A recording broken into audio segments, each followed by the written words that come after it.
Good morning, Standard 2. Today we are going to discuss our next exercises. We have discussed up to exercise C and first question of exercise D. Exercise D is about question answer. I have told you how to write question answer in your book. Now from today perhaps there will be book available to you, so you are able to see in the book, but till that time I am yet going to write in a book how to write question answers. Okay, चलो यहाँ पर देखो, हमने we have circle last time the grandfather and grandmother, ये last time हमने circle किया था. उसके बाद हाँ, ये वाला हमने क्वेश्चन लिया था, है ना. How is the sister of your mother और फादर रिलेटेड टू, यहाँ तक हमने किया था. अभी दूसरा क्वेश्चन, तो आपको दूसरा क्वेश्चन लिखना है. मैं लिख नहीं रही हूँ. डिफाइन सिबलिंग, ऐसे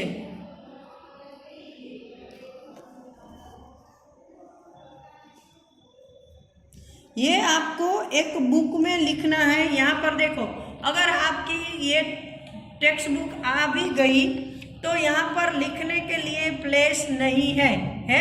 जैसे ये एक्सरसाइज में हमने फिल इन द ब्लैंक्स लिखा, यहाँ पे राइट रॉन्ग किया, ये यहाँ पे सर्कल किया, लेकिन यहाँ पर प्लेस है नहीं है, तो आप क्वेश्चन आंसर कैसे लिखोगे. इसलिए ऐसी एक बुक लेनी है. ऊपर चैप्टर नंबर 1 ईवीएस करके फिर क्वेश्चन डी डालना है. उसकी पूरी आंसर द फॉलोइंग क्वेश्चन यहाँ पर लिखना है. फर्स्ट लाइन में मैं ऐसे ही बता रही हूँ. फिर क्वेश्चन 1 लिखना है, फिर मैंने जो आंसर लिखा था वो. फिर क्वेश्चन 2 डिफाइन द सिबलिंग, मतलब सिबलिंग किसको बोलते हैं. तो अब मैं उसका आंसर लिख रही हूँ, आप लिखोगे. चलो यहाँ पे मैं आंसर लिख रही हूँ.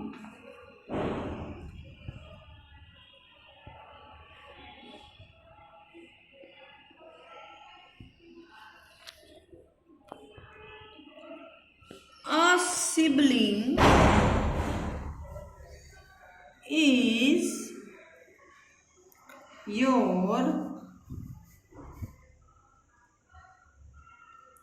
brother or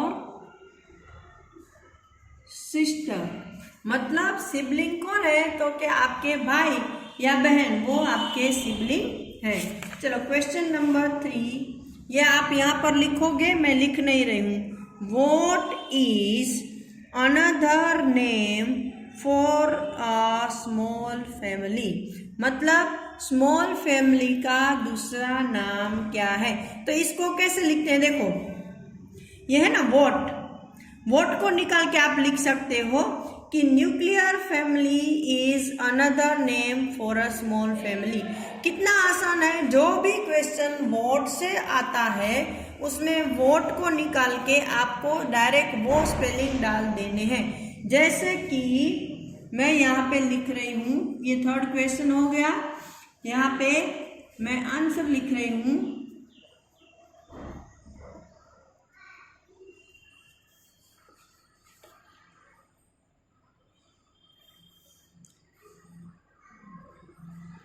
न्यूक्लियर फैमिली, देखो यहाँ वोट आया था ना, यहाँ पे देखो वोट इज था ना, तो मैंने वोट निकाल दिया, उसकी जगह क्या डाला, न्यूक्लियर फैमिली. फिर यहाँ देखो वापस ये लिखना है इज अनदर नेम, वही के वही इज, पूरा का पूरा क्वेश्चन आपको वही डाल देना है. Name for a small, most of question में जहां पर वोट से क्वेश्चन आता है वहां पर आंसर में आप वोट को निकाल दो और वो नाम डाल दो. यहाँ पर देखो nuclear family is another name for a small family. फिर यहाँ पे देखो क्वेश्चन मार्क है, ये वाला क्वेश्चन मार्क निकाल के यहाँ पे हमें क्या करना है, फुल स्टॉप. ये हो गया आपका आंसर. इजी है ना. सिर्फ एक ये दो स्पेलिंग न्यूक्लियर फैमिली वो लर्न करने हैं. चलो next question number 4, what is a joint family. फिर वापस जॉइंट फैमिली का आया, तो इसमें क्या है कि पूरी डेफिनेशन बतानी है, इसलिए मैं व्हाट की जगह वो पूरा डालूंगी।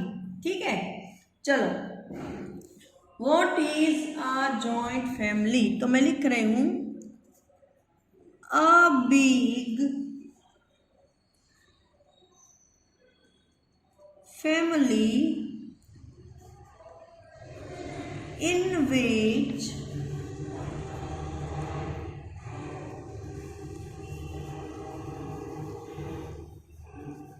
ग्रैंडफादर, इसको कोमा बोलते हैं। क्या बोलते हैं? कोमा।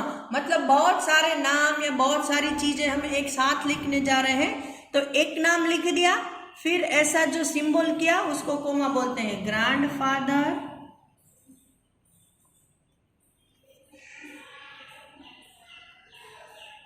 Grandmother, coma.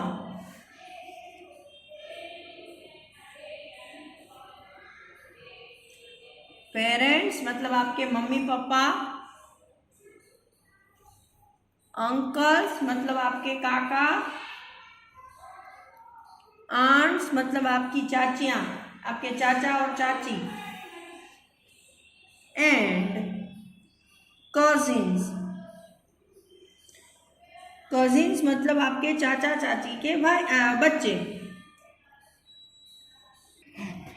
चलो वापस मैं दिखा रही हूं कि a big family in which grandfather, grandmother, parents, uncle, aunts. Aunts का spelling by mistake I have written wrong. Aunts, and start. A big family in which grandfather, grandmother, parents, uncle and aunts and cousin live together।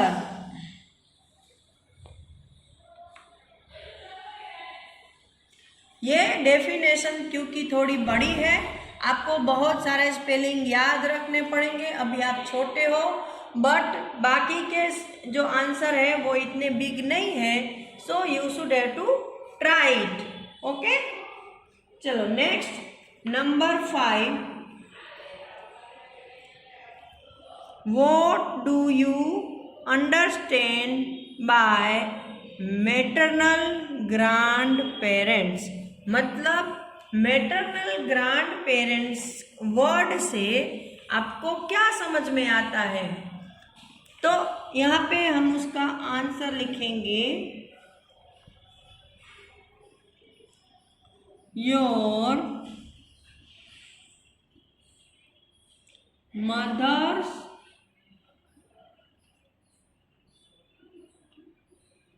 parents are called